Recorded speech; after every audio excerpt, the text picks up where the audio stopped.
Now that Israel largely controls Canaan, the land has had rest for many years. But before Joshua dies, he has a final message to deliver the nation on the Bible Brief. Want more Bible learning content like this? Sign up for our newsletter and follow us on social media. Links are in the show notes to this episode.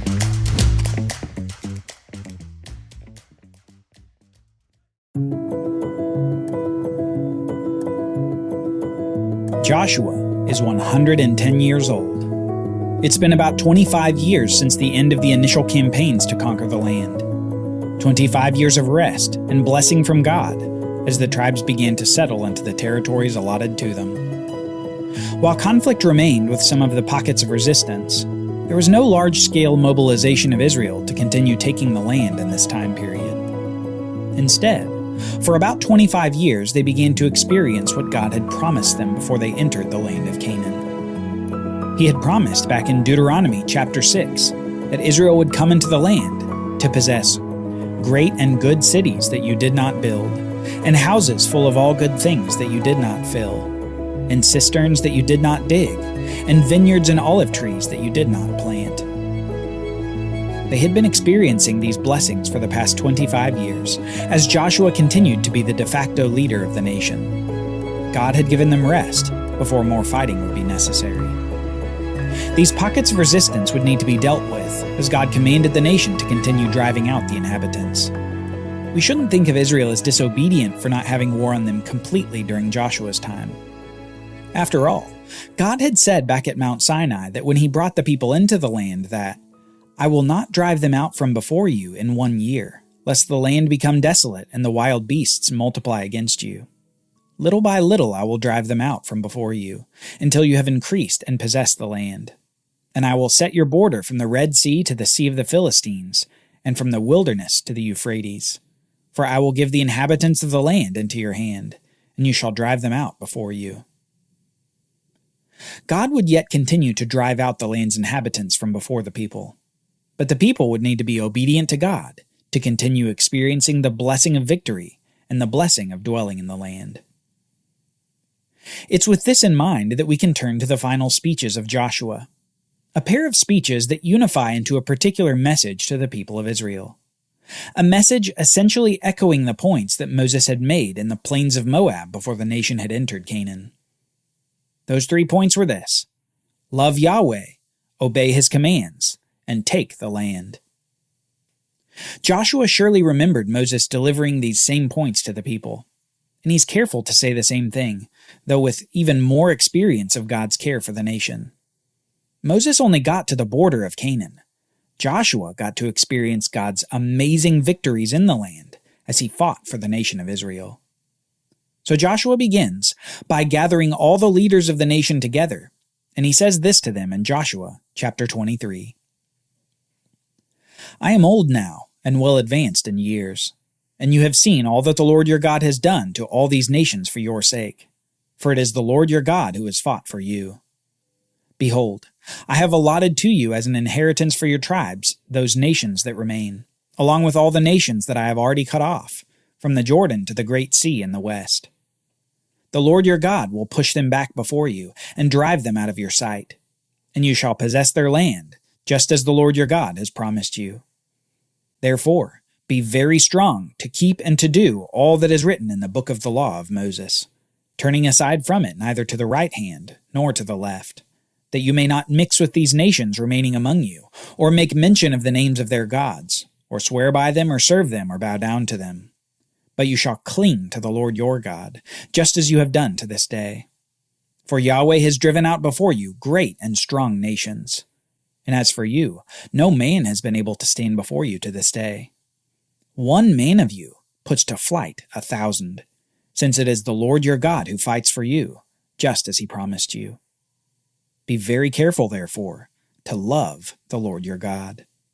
For if you turn back and cling to the remnant of these nations among you, and make marriages with them so that you associate with them and they with you, know for certain that the Lord your God will no longer drive out these nations before you, but they shall be a snare and a trap for you, a whip on your sides and thorns in your eyes, until you perish from off this good ground that Yahweh your God has given you. This speech includes all the same elements of Moses' speech to the people, with even further emphasis.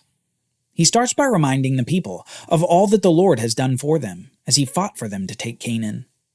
And then he continues the refrain of Moses, "Love Yahweh, obey his commands, and take the land."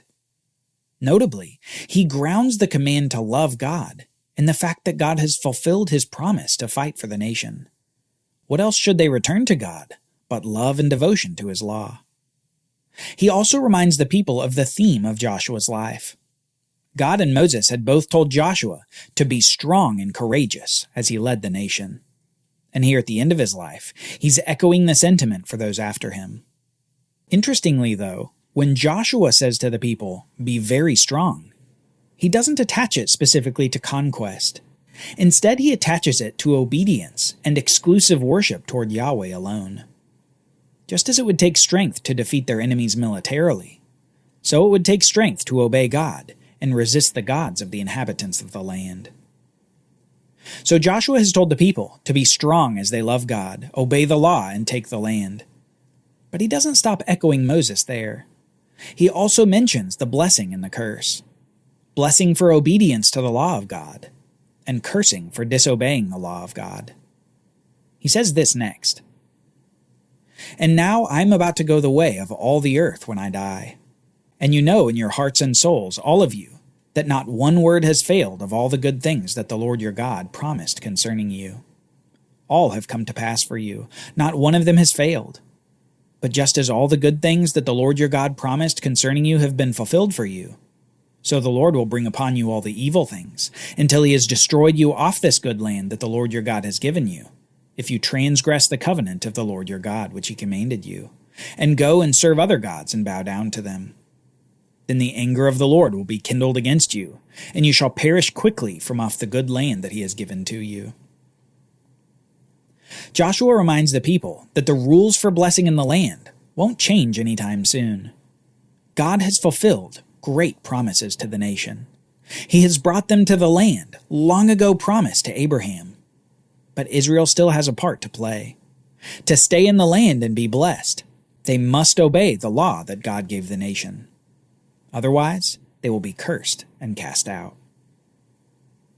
Soon, this first speech to the elders of Israel ends, before Joshua addresses the whole congregation of the nation of Israel for his last words. Speaking as a prophet on behalf of God, Joshua reviews the nation's history since Abraham was called from Ur to the land of Canaan. He mentions the miracle child Isaac, the twins Jacob and Esau, and the eventual 400 years in Egypt.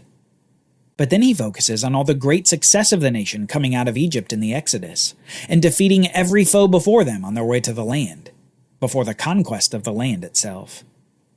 And he concludes his review of God's power and faithfulness towards Israel, saying how Israel should respond to God's great faithfulness to his promises.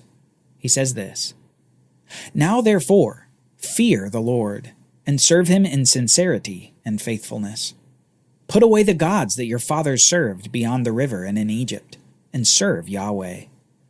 And if it is evil in your eyes to serve Yahweh, choose this day whom you will serve, whether the gods your fathers served in the region beyond the river, or the gods of the Amorites in whose land you dwell. But as for me and my house, we will serve the Lord." This famous quote from Joshua is worth remembering.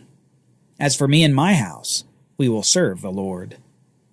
It is the decisive statement of a man unswayed. Joshua effectively says this, "Me and my family, we've made our choice. We will serve Yahweh. But you, just like every generation, have a choice yourselves. Who will you serve? Will it be the Baals and the Ashtaroth of the Canaanites? Or will it be the one true God? Will you choose blessing in the land? Or will you choose cursing away from the land?" For his part, he knew how the story would develop for Israel. Just as Moses said, so Joshua would say.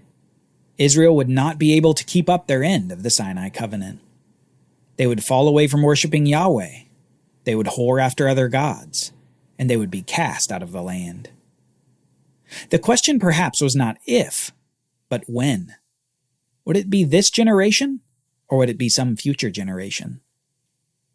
Joshua hoped that his words would encourage the generation to remain faithful to the Lord even after he died. And after these final words to the nation, he sends the tribes back to their allotted inheritances in the land. They had been encouraged, and they had been warned. It was time for Joshua's earthly life to come to an end. Joshua had been a great leader in Israel.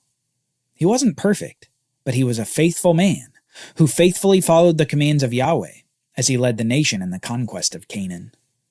From his first spy mission into the land at 40 years old, to leading Israel across the Jordan in his 70s, Joshua had been faithful.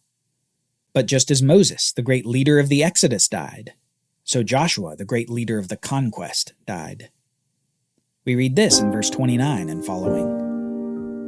After these things, Joshua the son of Nun, the servant of the Lord, died, being 110 years old.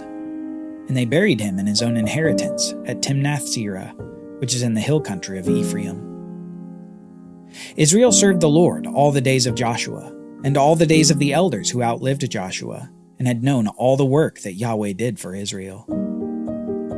As for the bones of Joseph, which the people of Israel brought up from Egypt, they buried them at Shechem, in the place of the land that Jacob bought from the sons of Hamor, the father of Shechem, for 100 pieces of money.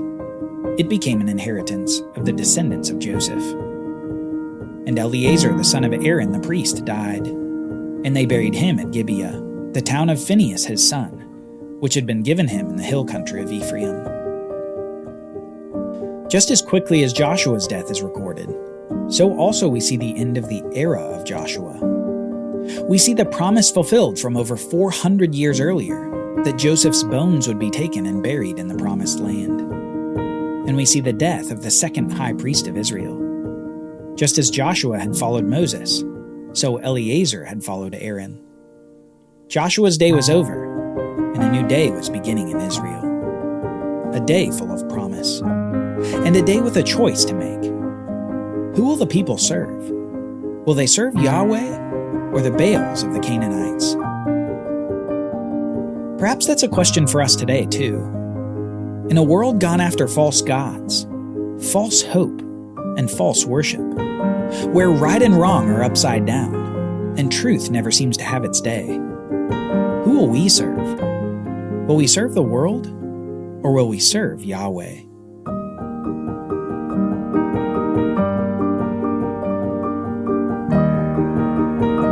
Join us next time as we do a quick review before diving into the next stage for Israel. A volatile stage with amazing victories and discouraging defeats. A stage in which the people of Israel cry out to God, and God raises up new leaders for the nation. Leaders called judges.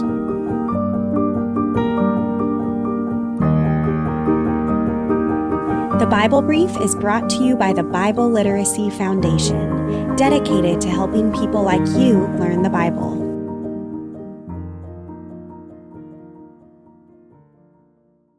Copyright Bible Literacy Foundation 2023.